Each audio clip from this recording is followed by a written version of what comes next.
Vamos chegando, tomando os nossos assentos, sejam bem-vindos de volta.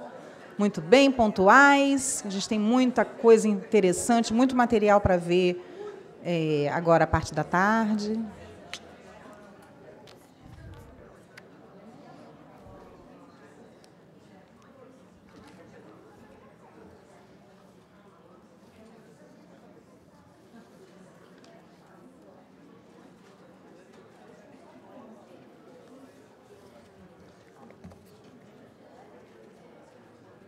Para dar continuidade ao nosso simpósio, eu vou convidar a Denise Pereira. Ela faz parte da diretoria da Associação Brasileira da Síndrome de Prader-Willi, para apresentar a nossa próxima palestrante. Denise, por favor.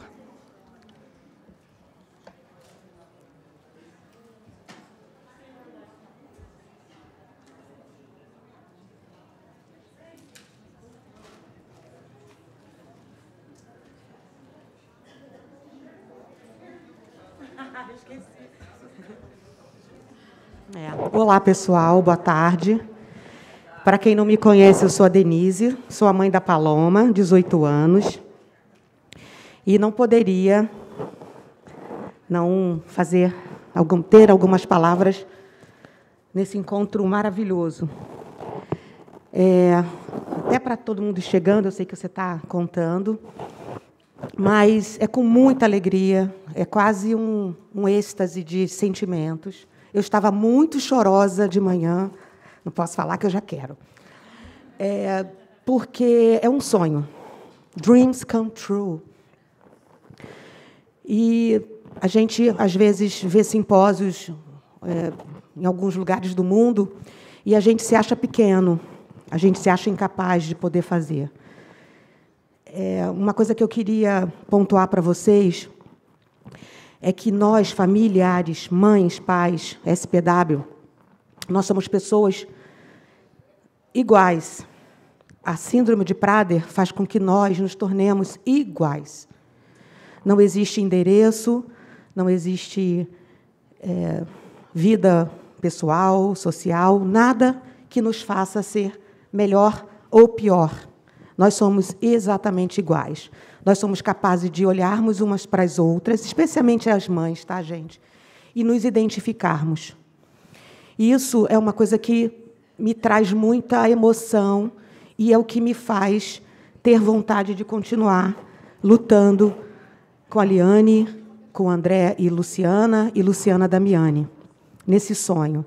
Uma coisa que eu queria pedir às mães, às famílias, acreditem nesse sonho, continuem, agreguem-se a nós. Nós precisamos de cada um de vocês, porque nós não somos só a associação, nós somos mães do Prader-Willi, mães de crianças, a maioria de nós tem outros filhos, a maioria de nós somos profissionais, ativos ainda, e a gente ainda manter a nossa vida, tudo isso acontecendo. Essa semana não foi uma semana fácil, foi uma semana típica de qualquer mãe com um filho doente. E a gente tendo que organizar tudo, atenção à Liane especialmente. A Liane é uma guerreira, um especial para você. Todos nós, algumas pessoas de nós sabemos o grande desafio que a Liane teve que enfrentar nos últimos 2 anos. Uma luta de que muitas mulheres participam e lutam também. Então, em especial, Liane, você merece todo o nosso agradecimento. Tá? E vamos lá, sem mais delongas. Quantos de nós aqui somos pais ou mães de Prader? Precisamos de cada um de vocês, tá, gente? Nós temos muita coisa para resolver para o futuro dos nossos filhos. Nós precisamos... 10 anos atrás, eu ouvi falar sobre a casa Prader-Willi. Voltei chorando, que eu sou chorona. Voltei chorando dos Estados Unidos, quando eu vi as pessoas falando disso com muita naturalidade. Obrigado, doutora Carol, por ter trazido esse assunto. A Paloma já tem 18 anos e a gente precisa saber sobre isso, nós precisamos ter essa realidade, nossos filhos serão adultos e a gente precisa saber como lidar com isso. Muito obrigado. Fiquei muito atenta a tudo. E quantos aqui são alunos, profissionais alunos? Temos ainda? Legal. E quantos de nós somos profissionais aqui de saúde? Médicos? Legal. Uma das lutas da Associação da Síndrome de Prader brasileira é exatamente a educação do aluno na sua formação ainda na universidade. Então, a presença do aluno, seja da área que for, a área médica ou da área de reabilitação, é muito importante. Então, sem mais delongas, é com muita alegria que convidamos a nossa ilustre doutora Latife Stiller, que é a chefe do Serviço de Endocrinologia Pediátrica no Instituto de Endocrinologia e Diabetes do Rio de Janeiro. A doutora Latife está conosco nessa luta há alguns anos, eu não, especificamente, depois a senhora coloca aqui, e é uma pessoa que vem se debruçando sobre todos os problemas que a gente vem enfrentando. E uma das coisas que algumas mães não entenderam, mas hoje eu tenho certeza que a maioria de nós, ou todas nós, entendemos que, quando ela diz que nós precisamos botar a nossa criança dentro da curva do peso e da altura, ela tem muita razão. É muito difícil, é o maior desafio? É. Mas nós precisamos entender que o nosso filho não é somente o peso, a obesidade, mas ele precisa ter qualidade de vida. E hoje, mais uma vez, a gente ouviu que a qualidade de vida dos nossos filhos envolve o peso e a parte de cognição. A doutora Latife vai falar sobre atualização, sobre os estudos clínicos estrangeiros de medicações para SPW. O uso do GH, 23 anos depois da sua aprovação no FDA.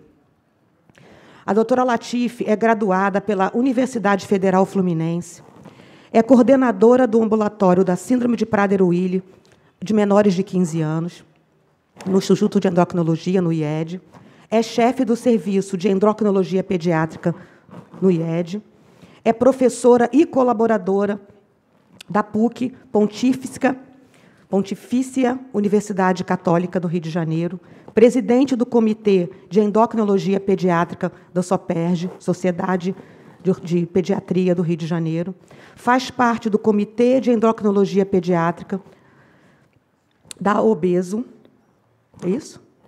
Abeso, Abeso, e da diretoria da Associação e Pesquisa do IED. Com muita alegria que nós recebemos a nossa ilustríssima doutora Latife Stiller.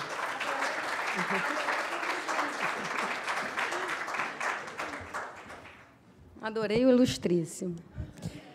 Então, gente, é um desafio agora para mim aqui. Primeiro, pós-almoço, né? E depois de tantas palestras boas, emocionantes, e quem me conhece aqui sabe que eu não consigo terminar minha palestra sem chorar. Agora eu já estou começando, até começar, antes de terminar, já estou emocionada. Então, assim, é muita emoção, realmente. Ver essa sala cheia com tanto mãe e pai na luta.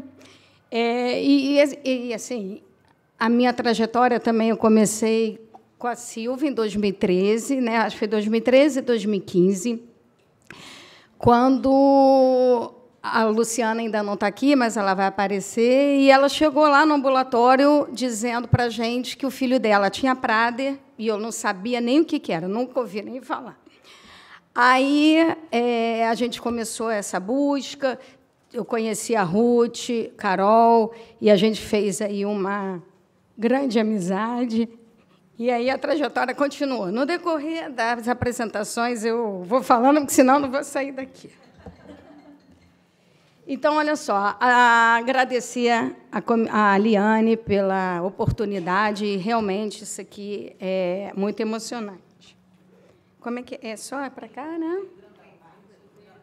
Tá, então vamos lá. Não, peraí.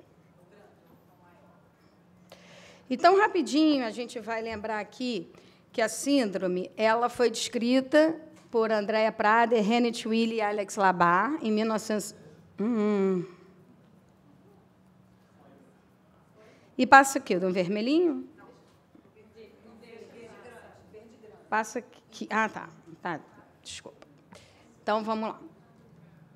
A obesidade, né, ela cursa, então, com o que a gente sempre fala muito, é a obesidade, o déficit cognitivo, e precedido dessa hipotonia severa, que foi muito bem falada com a doutora Gênesis.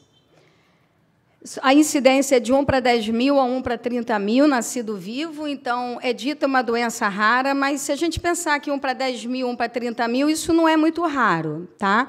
Então, eu acho que eram os diagnósticos mal feitos, diagnósticos sem diagnósticos, né? Eram crianças que estavam perdidas sem diagnóstico. A falta que acontece é a falta da expressão do gene paterno que está presente no cromossomo 15. E não tem diferença entre sexo. Então, é uma doença neurocognitiva e comportamental que a gente vai estudar um pouquinho. Como já foi muito bem dito, mas só para a gente lembrar aqui que é uma alteração do cromossomo 15, e a gente tem vários genes envolvidos no cromossomo 15. Por isso que essa doença ela tem várias apresentações clínicas dentro da mesma doença, porque está tudo dentro do cromossomo 15. Então, o hipogonadismo, a obesidade, a hiperfagia e essa característica autista. Então, para lembrar, o hipotálamo ele é o coração do cérebro, tá? Então, é ele que comanda. Por isso que a gente tem essas alterações ligadas à sede, comportamental e emoção, a temperatura corporal, fome, e qualquer desregulação aqui é que vai desenvolver tudo isso que já foi muito bem dito. E quais são as disfunções endócrinas, né? Então, a gente tem 80% a 98% de causa é a obesidade. Então, por isso que a nossa luta, toda a palestra, tudo, a gente fala muito sobre obesidade, porque a gente sabe que isso é o que a gente vai lutar sempre contra essa obesidade. A deficiência de H, que em 40% a 100% das crianças que têm Prader têm deficiência de H, o hipogonadismo em 80% a 90% dos casos, o diabetes tipo 2 em 25%, o hipotiroidismo, né, algumas crianças têm 20% a 30%, e a insuficiência adrenal ela é variada entre 0% e 60%, descrito na literatura. Então, a fase do apetite já foi muito bem falada pela Ruth, mas eu acho que essas são as fases importantes, a gente nunca pode deixar de lembrar. Eu vou botar muitas fotos, são crianças nossas do ambulatório, tá? Então, a fase 1A, como a Ruth falou, é a hipotonia, dificuldade de sucção, né? Então, que a gente estava até falando, brincando no almoço, às vezes o residente faz uma história, não faz uma história tão bem feita, e, às vezes, é outra causa de obesidade e não veio com a história da hipotonia, né? Todos os pais, mães que estão aqui presentes sabem o que eu estou falando. Sem hipotonia, não pode ser Prader, porque é uma hipotonia grave, eles são desnutridos, têm dificuldade de ganhar peso nesse primeiro ano aí de vida. A fase 1B, tá, é onde o apetite começa a vir, né, e o ganho normal de peso, com 9 meses a 2 anos. A fase 2A começa a ter o ganho de peso, é o que a gente briga muito, né? Essa fase é a fase crucial, não pode deixar a criança livre, tem que segurar essa parte alimentar. A fase 2B é a fase que começa a compulsão, que é o 4 a 8 anos. A fase 3A começa a ter a hiperfagia e o adulto, onde chega a obesidade grave. Então, a nossa luta é sempre não deixar chegar na fase em que essas crianças vão chegar à fase da obesidade. Então, entrando no que realmente me coube falar, vamos falar um pouco sobre as opções, sobre o que temos aí de opções farmacológicas.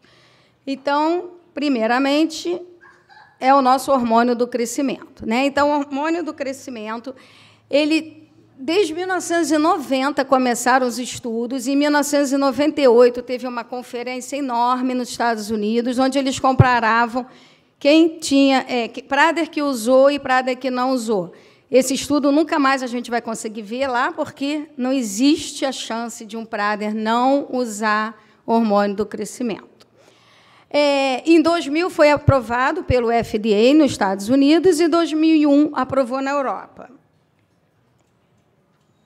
Então, o que eu sempre falo em tudo que é aula para médico, para quem quer que seja, o hormônio do crescimento não é para crescimento só. O hormônio do crescimento é muito além disso. A gente tem que ter isso em mente. Porque, às vezes, até dúvida dos colegas médicos, mas ele cresce tão bem, por que você vai dar hormônio do crescimento? Então, não é. Então, vocês falem com seus médicos, briguem, exijam que consiga o hormônio do crescimento para os seus filhos também. Então, começando, tem muito estudo, e aí eu não tenho como falar de todos, mas, resumindo tudo que existe na literatura, que são muitos estudos, falando sobre o GH. E o uso do GH, a razão que se usa é sempre essa, melhorar, porque ele funciona como deficiente do GH. Então, você vai melhorar a força muscular, melhorar a composição corporal, o gasto energético, o crescimento e a obesidade. Vários outros estudos, agora, a gente também está vendo, na parte cognitiva. Então, a gente vê uma melhora disso. Então, é impressionante. A mãe, quando começa com o hormônio do crescimento, ela volta dizendo para a gente, doutora, agora ele está mais durinho, melhorou a hipotonia. Então, assim, é uma coisa bacana de ser visto. E, realmente, a gente vê isso, né, na prática, vê essa melhora dessa cognição. E isso é muito efeito positivo no desenvolvimento mental motor em bebê. Por isso, é a nossa briga sempre de começar o mais precoce possível, né? Então, é uma coisa que a gente quer sempre, é começar o mais cedo possível, porque você vai mudar muito a melhora cognitiva dessa criança. E, falando sobre os aspectos isoladamente, uma outra coisa importante é essa melhora do colesterol, né? Então, eu separei alguns artigos, e esse eu achei interessante, sobre a melhora do colesterol.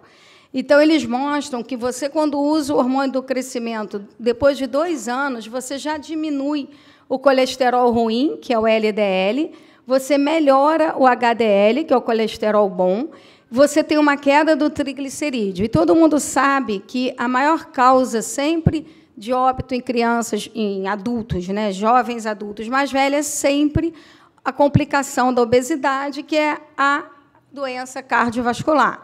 Então, você vai ter uma redução desse risco, melhorando essa questão já na fase usando o hormônio do crescimento. Então, a terapia com hormônio do crescimento é quando se faz um diagnóstico genético. E aqui eu vou fazer uma pausa, porque essa parte de diagnóstico genético realmente foi aonde a gente mudou toda essa questão com a ajuda da Letícia, que conseguimos, né, com essa suspeita, né, e início precoce de um tratamento, porque a gente começou a ter muito diagnóstico de síndrome de Prader-Willi, coisa que a gente não tinha, e rápido, né? Então, como eu estava dizendo, em 2013, mais ou menos, a Luciana chegou com o bebezinho dela, eu resolvi começar a estudar para a gente saber o que era essa síndrome. Aí a gente foi se aprimorando, e encontrei com a Carol no Cobra Pen do Rio, conheci Carol e Ruth, e a Carol falava assim, Latife, eu fui para os Estados Unidos, fiquei lá, vi com a Jennifer, e como é que pode as nossas crianças não serem magras, as nossas crianças são diferentes? Aí eu falei, realmente, é muita diferença. Aí eu fui para um congresso, inclusive fui um deles com a Denise, e a gente sentava, entrava na sala e falava assim, gente, como é que essas crianças têm síndrome de Prader-Willi? E a gente só sabia que tinha, porque elas estavam com a roupinha laranja. Tá? Então, a gente resolveu, realmente, eu voltei muito empolgada para estudar, e foi onde a gente começou. Então, o IED, a gente começou a separar. Essas crianças, elas ficavam no ambulatório da Sílvia, então eram crianças que estavam com transtornos alimentares, mas que, na verdade, era Prader. Então, a gente botou essas crianças para a pediatria, e a gente começou a acompanhar essas crianças já com diagnóstico tardio, então, sem uso de IH, e a gente foi tentar reverter esse processo. E a vantagem é essa, aumentar a massa magra, melhorar o crescimento e melhorar o desempenho da atividade física. E quando não tratadas, elas também não vão crescer muito bem. Elas vão parar uma hora de crescer e vai ter uma altura abaixo do que seria a altura da média esperada. Então, de novo, isso aqui eu adoro, porque é o que a gente tem que lembrar. É a fase 1A, 1B, 2A, 2B, 3 e 4, é onde entra o GH, como a Ruth falou, é só mais um pouquinho para a gente fortalecer isso, que se a gente entrar com GH entre a fase 1A e 2B, com certeza a gente vai tentar diminuir essa morbimortalidade, diminuir a obesidade e vai tentar melhorar cada vez mais a vida dos nossos pacientes. Então, quais seriam os benefícios do uso do hormônio do crescimento? Então, tudo isso está muito bem já documentado. Essa parte aqui é que tem uns graus assim variados, né? Então, realmente, a parte comportamental, eu não vejo muito o GH ainda melhorar nessa parte, mas a parte de crescimento, a parte de composição corporal, a parte de cognição é uma coisa realmente espetacular. Tá? Então, a gente consegue realmente ter todas essas melhorias do uso do hormônio do crescimento. Tá? E quais seriam as contraindicações? Então, para mim, não teria uma contraindicação, né? Tudo que for aparecendo, apareceu escoliose, vai lá o ortopedista, dá uma melhorada e vamos tentar lá. Está com um quadro respiratório, como a Carol falou, então vai lá no otorrino, melhora o CPAP, vamos tentar ver e vamos voltar. Agora, psicose e câncer em atividade, realmente, eu acho que não dá para se correr o risco e a gente vai suspender. Então, a terapia com GH para você ter uma determinante de boa resposta, então, é uma dose adequada que a gente tem que fazer, tem que ter o início precoce do tratamento, né? E tudo isso, e a duração do tratamento. Então, quanto mais tempo essa criança está tomando hormônio, ou seja, mais uma vez a gente fala do diagnóstico e tratamento precoce, isso é um bom determinante para a mudança, para um bom determinante de boa resposta terapêutica. Tá? Então, qual é o maior desafio? Acho que, para todos nós, o maior desafio ainda é a obesidade, né?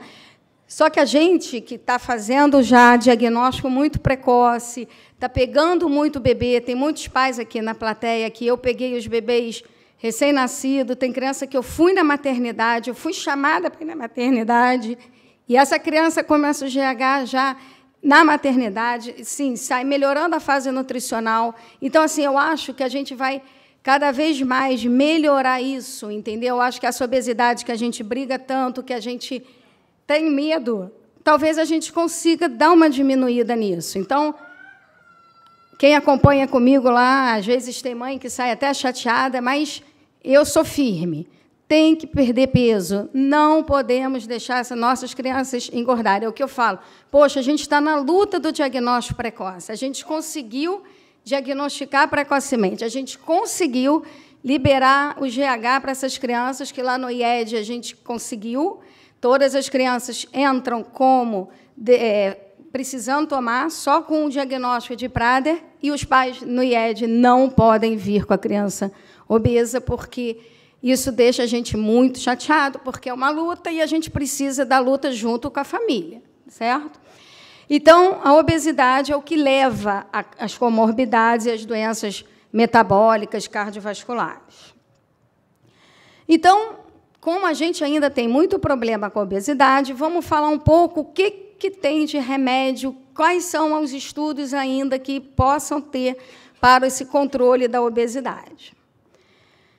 Então, existem vários estudos que eles fizeram? Eles aproveitaram essas medicações que já existem de anti-obesidade e foram fazer estudo para crianças com Prader-Willi.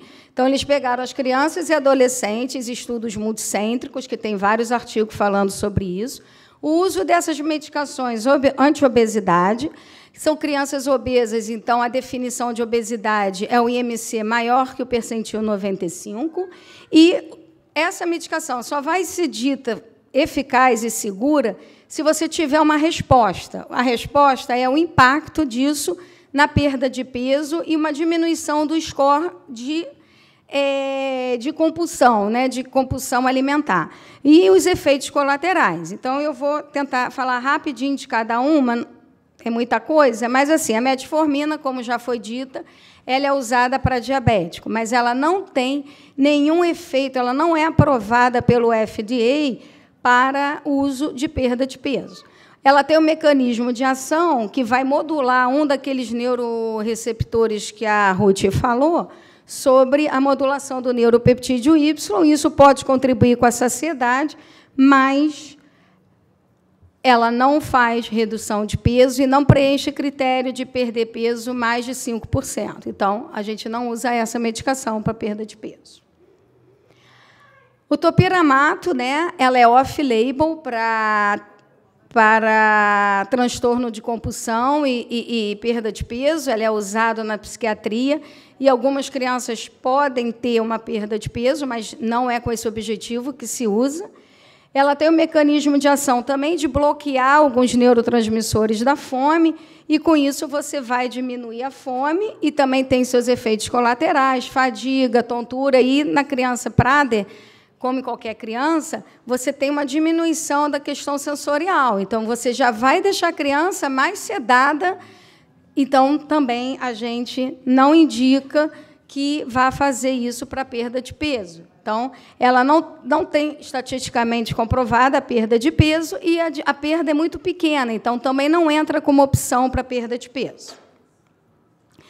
A fentermina, ela foi aprovada para maiores de 16 anos, tá? Ela tem um mecanismo de ação que ela mexe ali ela libera a noradrenalina e diminui o apetite a nível hipotalâmico, e tem os efeitos colaterais também, de tontura, boca seca, insônia, e não temos estudos para a criança com Prader. Então, esses medicamentos não estão usados para criança para perda de peso. A naltrexona e a bupropiona foi agora liberada para criança, são crianças maiores de 18 anos, né, adolescentes, mas para o uso em crianças obesas, não para crianças com Prader.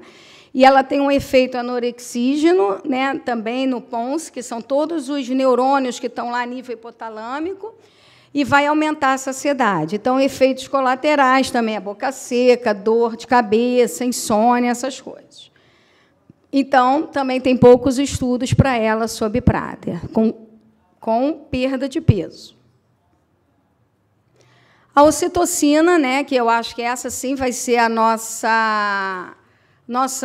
nosso futuro, tentar melhorar essa questão, vai estar ligada à ocitocina, ela é aprovada, então tem vários estudos, tem para bebês, tem para crianças adolescentes, crianças entre 7 e 10 anos, só que esses estudos ainda são pequenos, então a dose ainda para criança mais velha tem que ser acertada. Os melhores estudos são para bebês, que a gente já tem estudos assim, que já tem na França, que estão desenvolvendo mais para estudos em bebês, usando 3 semanas, mas tem que ser logo que nasce. Então, assim, nesses 6 primeiros meses, 3 primeiros meses, é isso que vale a pena a gente tentar a ocitocina, tá?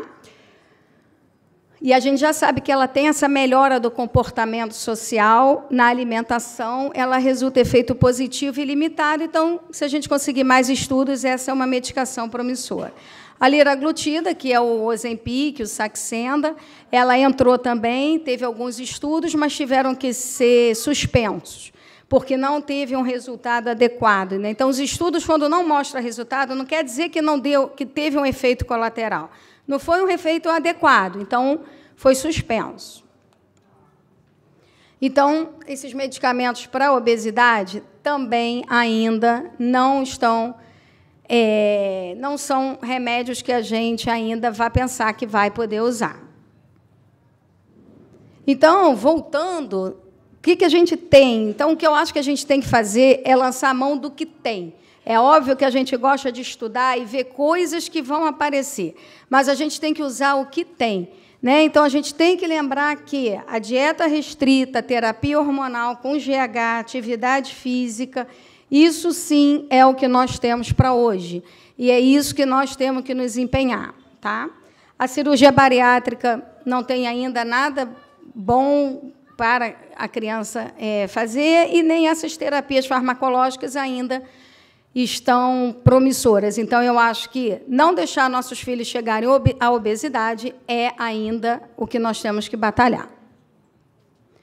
Então, para a gente levar para casa, né, a coisa importante é isso: suspeita clínica da doença, diagnóstico precoce, teste genético, tratamento com hormônio do crescimento.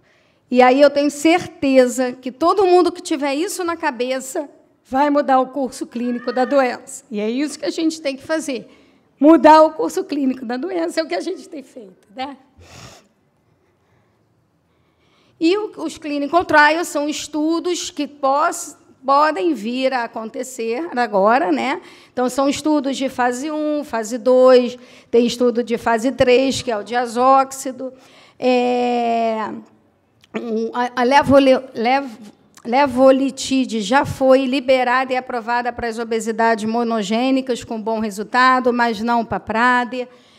O canabidiol, ele começou a fazer o estudo, e o estudo parou, então também não foi à frente esse estudo. Tá?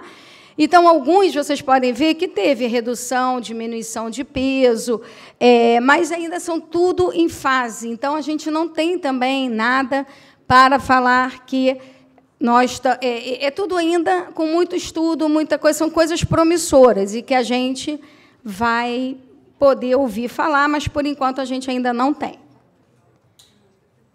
Então, aí vou responder essa pergunta, né? Então, com o uso de GH 23 anos depois da sua aprovação do FDA, o que nós temos? Então, eu vou responder mostrando as fotos. É isso que nós temos. Espera aí que eu não acabei. Então, o que nós temos são crianças chegando precoce, crianças tratando. Quando eu comecei o ambulatório, lá, a Silvia vai lembrar, né? Eram crianças com obesidade, crianças que não paravam quieta, sentada. Ninguém queria atender aquelas crianças. Então, aquelas crianças que faziam bagunça, e a gente conseguiu cada vez mais melhorar isso, né? Então, são crianças chegando muito cedo e, com o GH, eles estão melhorando, eles estão crescendo, e a gente vê isso. Essas crianças, já tem crianças, vou mostrar para vocês, que já têm 10 anos, estão entrando naquela fase, ou passando da fase do ganho, 4, 8 anos, e elas continuam magras, com muito trabalho, mas elas continuam magras. Olha, essas crianças já poderiam estar, já têm 6, 7 anos. Então, e também não é para desanimar se você teve um filho que não fez o diagnóstico precoce. Eles podem emagrecer, podem diminuir o peso, entendeu? Essa é uma mãe que eu gosto sempre de mostrar. Toda aula eu falo, pena que ela não está aqui, a mãe da Anabela. Ela também estava obesa, entendeu? Ela saiu da consulta comigo chorando, porque no retorno ela não perdeu nada, e ela não entendeu o que a gente passou para ela, que ela tinha que fazer o GH, ela tinha que fazer a dieta, e depois ela volta, e ela volta dessa maneira, e nunca mais, nem a mãe nem a filha ganharam peso. A mãe fez a dieta da filha de 900 calorias, e ela emagreceu. Então, para ver que a evolução existe, gente. A gente pode investir, essas crianças podem perder peso. Isso é uma luta da família com a gente, mas é tão gratificante ver. Essa é a Paloma, pessoal. Essa é a Marina, que ela, eu digo lá no ambulatório, que é a filha do André, e Luciana, ela é a nossa modelo, e ela dá exemplo, porque a família está junto, né, gente? Não é possível que... É isso, a família está junto, está todo mundo junto, e vai passando o tempo, e ela continua crescendo sem a obesidade, que é o nosso fantasma, né? Ele, meu paciente, meu primeiro paciente, que me motivou a estar aqui, e que eu já passei pelo Brasil todo falando sobre Prader, que a gente fez muito diagnóstico assim. Então, duas coisas são muito marcadas na minha vida. Uma, eu fui falar sobre Prader nas maternidades aqui no Rio de Janeiro, com o apoio do laboratório Pfizer. Então, eu ia por tudo que era maternidade do Rio, eu fui.